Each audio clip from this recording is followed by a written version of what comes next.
Այսօր խոսելու ենք հայոց պատմության մեջ բեկումնային մի իրադարձության մասին, որ սկիզբ բերեց հայաստագրական շարժմանը։ Խոսքը 1677 թվականի Սուրբ Էջմիածնի գաղտնի ժողովի մասին է, որ կազմակերպվել է Հակոբ Ջուղայեցի կաթողիկոսի կողմից։ Ամենայն հայոց կաթողիկոսը ընկալվում էր իբրև հայոց ազգապետ թե ներսում եւ թե օտարների կողմից, ստացվում է, որ նա նաեւ ունի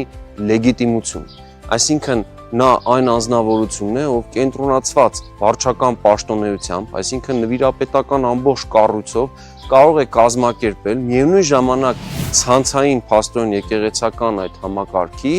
կողմից ընդհանուր գործողություններ։ Նա մի կողմից այս ամենին մեկտեղողն է, մյուս կողմից նա բոլոր շերտերի մտածողությանը տիրապետողն է։ Այստեղ օրակարգը շատ հստակ է։